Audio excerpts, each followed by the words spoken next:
I know what you're thinking. You're thinking, Laura, you already told us that you think that keeping your writing stats is stupid. Now you're saying no more goals? What's the deal? Well, just hang on. Let me explain.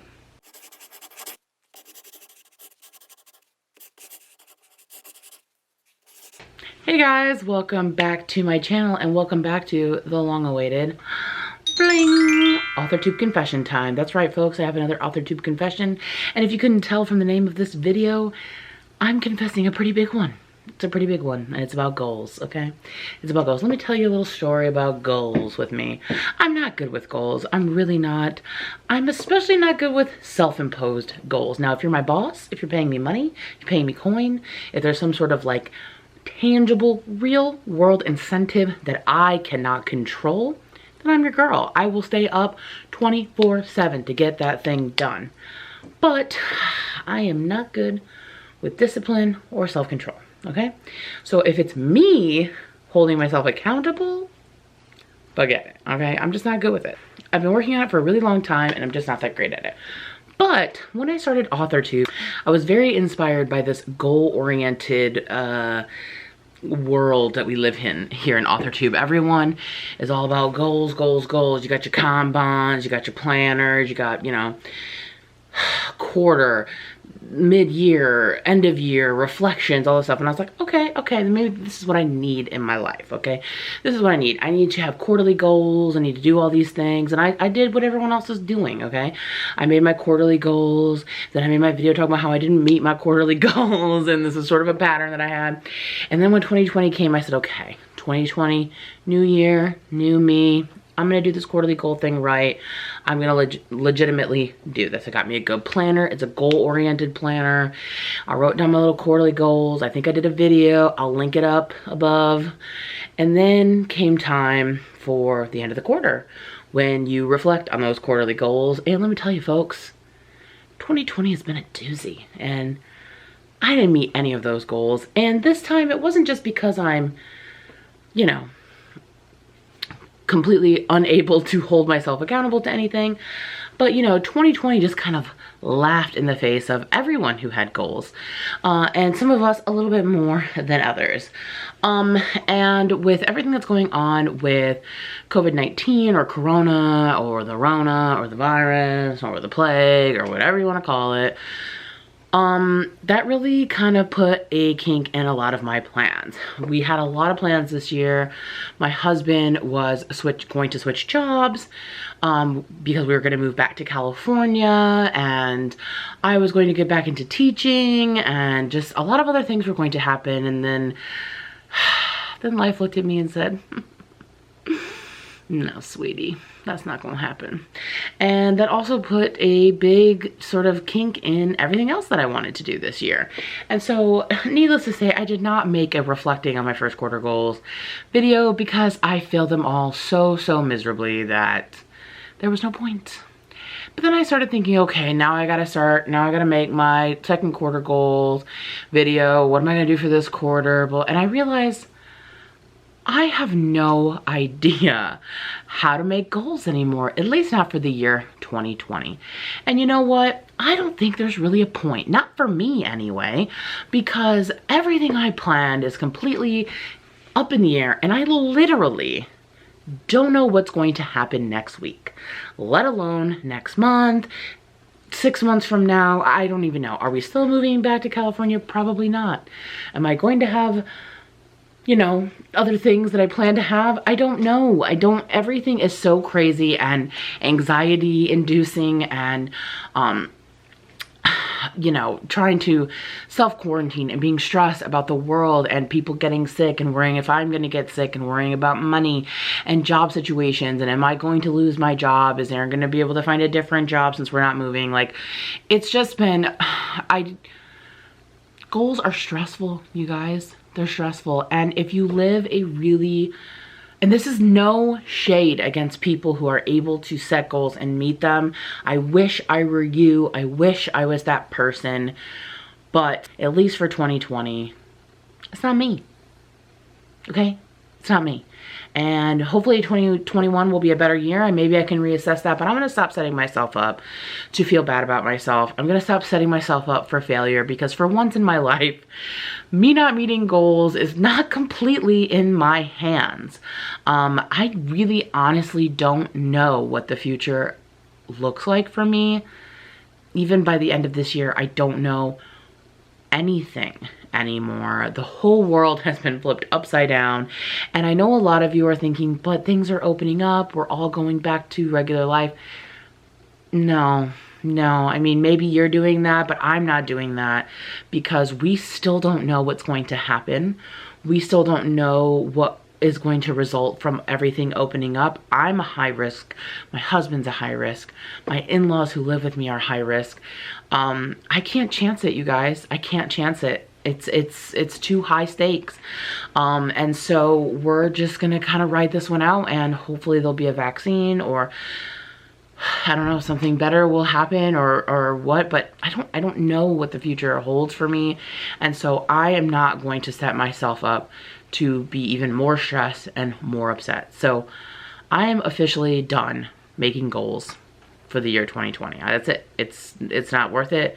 It's just not in the cards for me. And like I was saying earlier, this is nothing against people who are doing that. Some people, you know, maybe you live a much more privileged life than I do. And I don't mean that in a crappy way. I just mean some people's lives were not as affected by everything that's going on. But unfortunately I was not one of those people, and my life has been greatly affected, and I don't have a lot of the infrastructure set in place like others do to just keep carrying on with my life. And unfortunately, while writing is super important to me, I can't predict how much time and effort I'm going to be able to put into it. I'm still going to do it, but don't get me wrong on that. I just mean I can't set arbitrary goals for things that I just can't predict, and it's just sort of anxiety inducing trying to make these goals when there's so much of my life that is unsure. And I'm really honestly just trying to take it one day at a time, 1 week at a time, and that's about as far forward as I can look right now. So basically my AuthorTube confession is I'm not making any more writing goals for 2020. Not really. There is an asterisk to that, okay? Recently I watched a video by Michelle Schusterman, who is a new AuthorTuber. I will link her channel down in the description.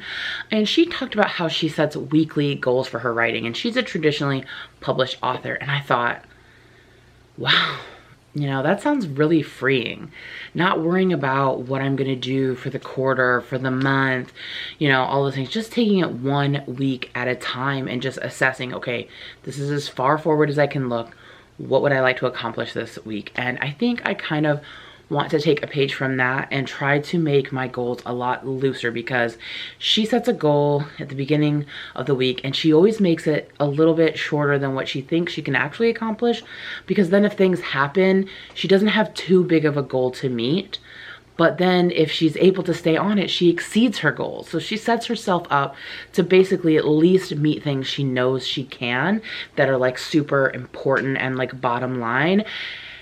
And so that's what I think I kind of want to do. But because a week out is about as far as I can look right now and for the foreseeable future, I really want to make it loose in that way, where it is flexible and I'm not setting myself up. And I was really inspired, even though it totally drained me and I haven't even written that much this month.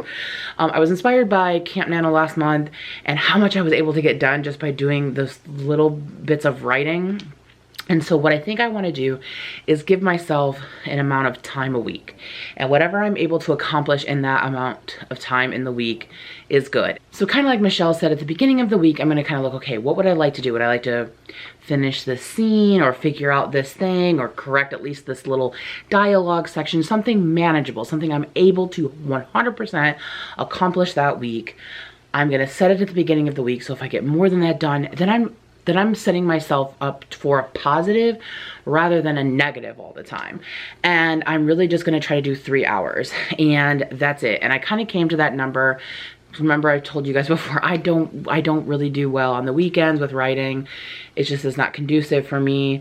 And so I figured if I did a half an hour of writing during the days of the week, which is counting Friday, that is 2.5 hours. So I bumped it up just a little bit and did 3 hours for the week. So it's really kind of pushing myself. And I'm gonna see how that works. Now, if I set that goal and a couple weeks from now, it's too much and I realize that life and stress and all the other things I'm trying to do and figure out is taking up too much of my time that I can't do 3 hours a week, then I'm going to adjust that. But I think 3 hours a week is manageable, and just having a time, making myself carve out the time to prioritize my writing, whether it's thinking about it, actually editing, writing, revising, research, whatever that is, I think that's about as much as I can do right now. And I'm really not going to push myself to do any more. And I know that there are probably people who are thinking, well, then you're never going to accomplish anything. You're never going to publish anything. And maybe that's true. But you know what else? I'm never going to accomplish anything or publish anything if I have a freaking nervous breakdown either. So, I mean, I'm being a little exaggerative here, but I'm just trying to be honest and kind and not beat myself up, because I've done that for so many years over so many things. And writing is supposed to be enjoyable, and being published is a dream, and I don't want it to turn into a nightmare. So 2020 has thrown me some big curveballs, and I'm really just trying to stay at bat, you know? And that's all I can do. So this is not a video telling you that keeping goals are stupid. What I really want to tell you is to be honest with yourself. Stop comparing yourself to others, and you know, do what you can do. And yeah, some other people can set quarterly goals and they can spend 24 hours a day working on their writing, or maybe, you know, their life hasn't been completely turned upside down and they're not worrying about how to pay their bills or where they're going to live, or worrying about their health or the health of their family, or how they're going to live in this world differently now with all of the things that are happening. And so I'm happy for those people, and I think everyone has to assess their life differently. And I am done. I'm done trying to push a certain type of way of dealing with this in comparison to how other people are handling the stress. I have my own issues, both mentally and lifestyle wise, that this is just what I need to do. So you won't be seeing any more quarterly goals from me, or reflection, you know, on goals, or setting this up and planners and all that stuff. Right now, I'm taking it one day at a time, 1 week at a time. And that's about as far as I can go. So will I start doing goals again in the future? Maybe, probably, once I feel like my life has been pulled together a little bit better. But for right now, I just think that for the year 2020, goals, they're laughing at us, okay? Because it's never going to happen. Not for me anyway. So that's my AuthorTube confession. Maybe this will help you think about your own goals and what you're setting yourself up for, and being honest and kinder to yourself, whatever way that may be. So if you're feeling similar to me and feeling very overwhelmed by 2020 and all the changes that are happening in the world, comment down below, let me know so I don't feel alone. What are some things that you've had to adjust this year with your writing or with goals because of all of the new things that are happening? Has this been affecting you guys like it's affecting me? Has it hindered your writing or your goal keeping abilities? Comment down below. I'd love to hear from you guys and just know how you guys are handling it, because I'm just taking it one day at a time, guys. One day at a time.